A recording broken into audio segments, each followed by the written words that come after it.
สงสัยหัวเทียนบอดแน่นอนแมนแป้งให้ตีสร้างจอยบ่ยากดอกสำนี่เบิ่ง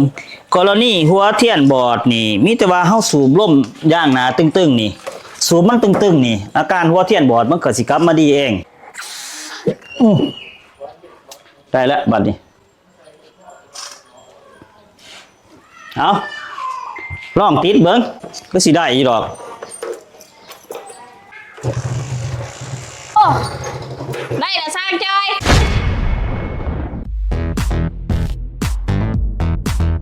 รถหามนี่จะเป็นอีสังติดก็บ่ได้ยุงแท้ๆ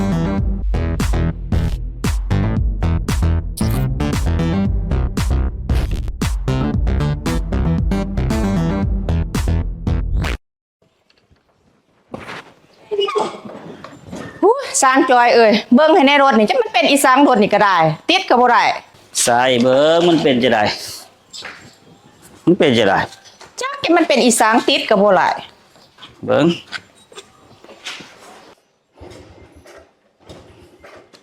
อ้าวติดบ่ได้อีดีได้รถเจ้านี่คันติจะมันเป็นน้ำหยังเบิ่งเด้อสิเช็คให้เบิ่งก่อนเด้อ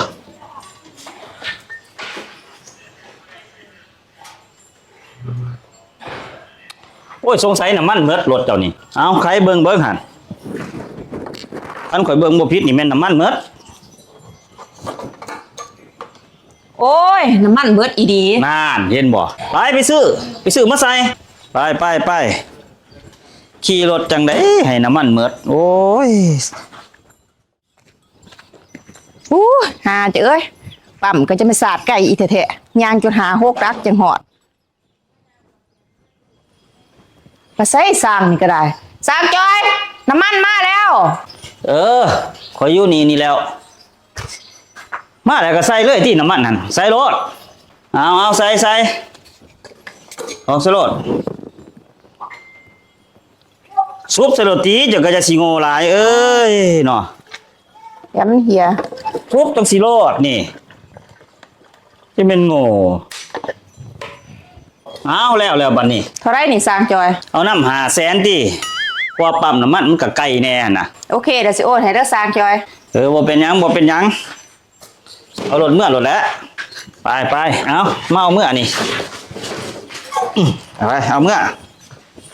บ่เป็นหยังแหละบัดนี้หั่นใหญ่เด้อไปโชคดี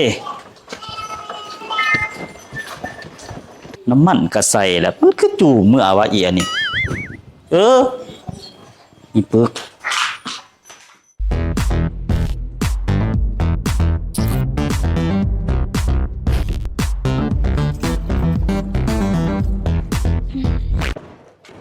สร้างจอยเบิ่งรถให้แน่นี่จะมันเป็นอีหยังอาการมันเป็นจังได๋รถเจ้ามันเป็นติดดับบัดสิได้ก็ได้บัดบ่ได้ก็บ่ได้แม่นแล้วพวกเจ้าว่ามันน่าจะเป็นน้ำหยังข่อยว่ามันน่าจะเป็นน้ำหัวจับหมอไฟมันหลุมใครเบิ่งติล่ะใครเบิ่งเฮ้ยใครเบิ่งอย่าว่าเป็นคือพวกเจ้าเว้าอีหลีก็บ่จักว่าหม้อไฟล้มอีหลีหั่นดิแม่นคือข่อยเว้าอีหลีเด้ขี้เกลือขึ้นเต็มนี่อันนั้นไม่ออกมันคือสิเศร้าอยู่ดอกก็อันนั้นไม่ติล่ะเห็นรถโอเค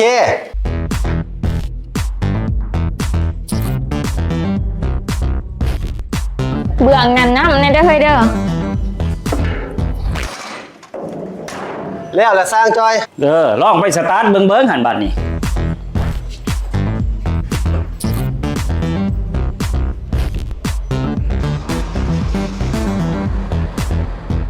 อันเดได้เด้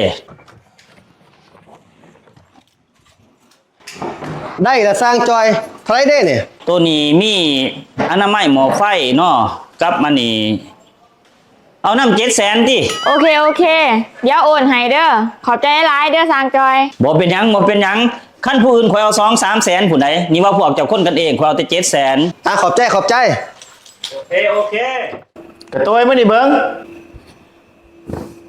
สบายดีหัวหน้ามีหยังให้รับใส่ไปจะได้เรื่องบักเป้งตัวคนให้เจ้าไปสืบตัวได้หัวหน้าก็เรื่องบักเป้งมันร่ำรวยพี่สังเกตหั่นล่ะมันค้าขายจังได๋โอ้ตอนนี้บ่หัวหน้าข่อยไปสืบมาอยู่มันก็ค้าขายคือบ้านคือเมืองก็หั่นแหละเขาเอาเงินให้มันเอาเครื่องให้เขามันบ่แม่นแนวนั้นความหมายจะพูดเส้นเงินของมันหั่นน่ะ ต้นนี้เขาก็ไปซื้อมาคือกัน เงินมันเป็นใบบ่ได้เป็นเส้น โอ้ยเศร้าบ่ต้องสืบเลยเรื่องบักเป้งน่ะ แล้วสิเขาเฮ็ดหยังบัดนี้หัวหน้า ไปหานสร้างจอย เพราะว่าสร้างจอยนี่ด้วยพี่สังเกต ให้คอยไปเฮ็ดอีสั่งอยู่หานสร้างจอย ก็ไปกลัวสอบแล้วเนาะ โอ้โดยหัวหน้า สร้างจอยแล้วระบบรถข่อย ตัวนี้นี่บ่มันแป้งบ่ได้ได้นางนี่มันเพ่ล่ะ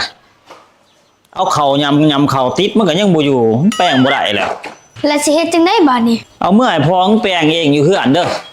กูแป้งบ่ได้ล่ะยอมนางเลย โอ้เนาะปานนั้นว่าสร้างจอยสร้างในตำหน้า จักสิเฮ็ดจังไดแล้วมันยากเด้รถถีบเล็กน้อยนี่มันบ่ได้ง่ายคือรถกระบอกกระบะเด้ย่นยังบ่ได้แป้งยากเท่านี้เด้มีแต่ว่าตัวเอาเมื่อซะเฮาแต่สิเอาแต่ค่ากวดนี่ค่าเฮาเบิ่งเฮาหยังนี่3ล้าน 3ล้านรถข่อยซื้อมีแต่200,000กีบ เอาค่าเสียเวลาเฮาเด้เอากระสัน3ล้าน5ก็ได้กระสันให้แม่สู้โอนมาให้เฮาเด้อ สบายดี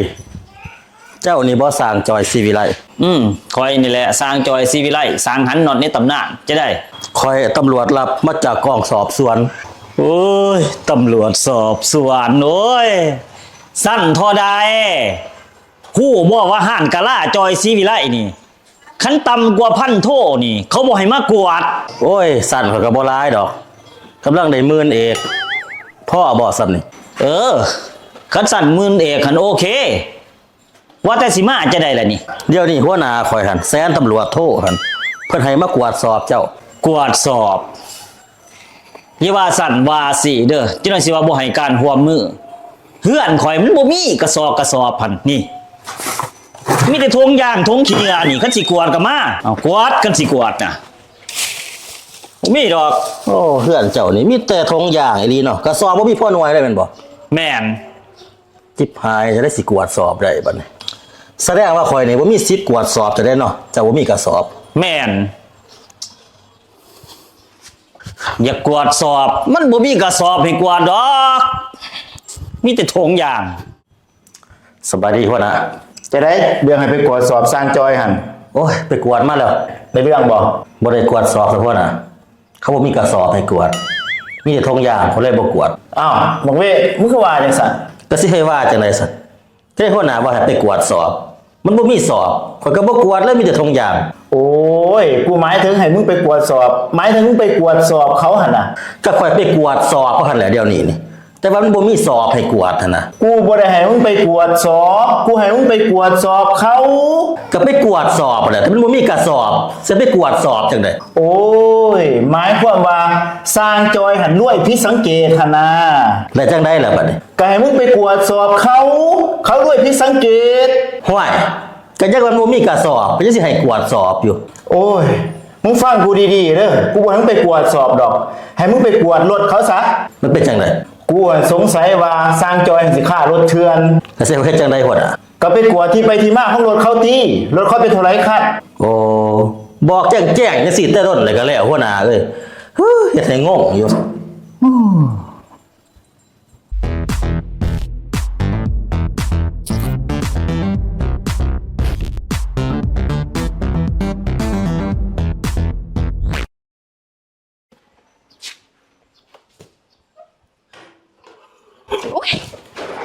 สร้างจอยอยู่บ่ อยู่ไปจะได้มาจะได้รถเพ่บ่ แมนรถเพสตาร์ทบ่ติดเลยสงสัยหัวเทียนบอด แมนอาการคือจะเว้านี่สงสัยหัวเทียนบอดแน่นอน แมนแป้งให้ตีสร้างจอย บ่ยากดอกสำนี่เบิ่งกรณีหัวเทียนบอดนี่มีแต่ว่าเฮาสูบลมย่างหนาตึงๆนี่สูบมันตึงๆนี่อาการหัวเทียนบอดมันก็สิกลับมาดีเอง ซูมให้ได้ตี บ่ยากเดี๋ยวผมสูบให้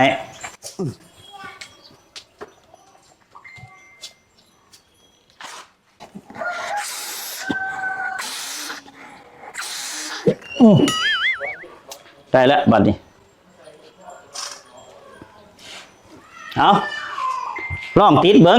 ก็สิได้อีดอก โอ้ได้แล้วสร้างจอย หัวเทียนมันบอดมันก็ต้องสูบย่างหนาแห้ง ตึงๆมันก็ได้เอง ว่าแต่ค่าแป้งเท่าไรนี่สร้างจอย คันผู้อื่นนี่เขาก็สิเอา2-3 แสนพุ่นแหล้วแต่ว่ากับเจ้าข่อยเอาสำล้านหนึงก็พอ โอเคแล้วข่อยสิโอนให้เด้อ ได้เบิ่งสิไว้ให้สบายติดจักรแล้วก็ขี่ไปโลดบัดนี้เอาไปขี่ไป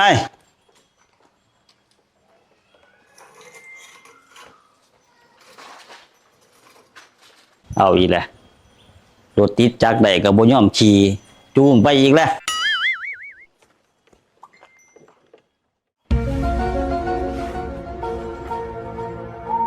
ไม่จะได้ไม่เรื่องอยู่บอก ในเรื่องอยู่หัวหน้า เอารายงานมา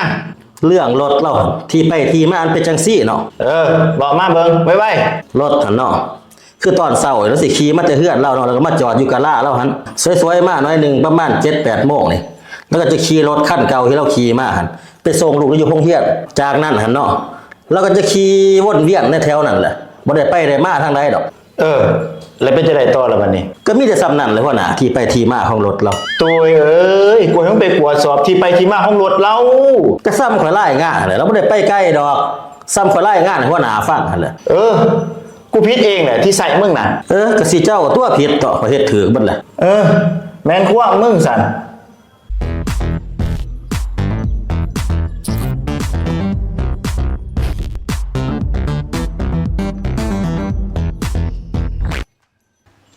จะได้สบายดี มีเบียกบ่เจ้า โอ้ยรถเพ แมนแป้งให้แน่ อาการมันเป็นจะได้ จักมันเป็นจังไดแหละ มันอยากติดก็ติด มันอยากหมดก็หมด เบิ่งสันสิไปกวดให้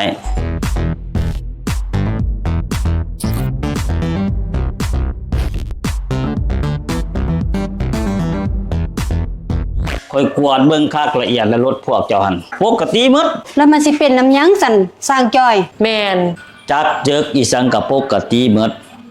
สงสัยแนวเดียวเด้อรถพวกเจ้านี่เด้อเบิ่งขอยสิทางในเบิ่งก่อน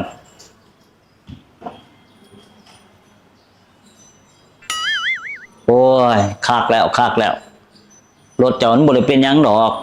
ผีสิงมันมีผีในรถหั่น แล้วสิแก้จังได๋บัดนี้สร้างจอย มันบ่ยากดอก บ่ยากละเสียจังไดสั่น เจ้าก็ฮู้ที่ข่อยนี่สร้างจอยศรีวิไลสร้างแป้งรถในตำนานรถจักรเพอีสังเพข่อยแป้งได้หมดอันกะล่าผีเขาสิงรถเป็นหยังก็สิไล่บ่ได้ข่อยสร้างรถครบวงจร ซอยในตีกระสัน มันบ่ยากดอกตัวนั้นหั่นเบิ่งนี่น้ำมันเครื่องปลูกเสกเอาไปใส่รถเจ้าหับห้องผีหนีผีหาย โอ้ขอบใจเด้อสร้างจอย ว่าแต่เท่าไรนี่ คันเอาน้ำผู้อื่นก็4-5 แสนพุ่นแล้ว แต่ว่าพวกเจ้าคนลึงเคยหักแพงกันเอา3 ล้านก็พอเด้อ โอเคบัดแล้วสิโอนให้เด้อ ไป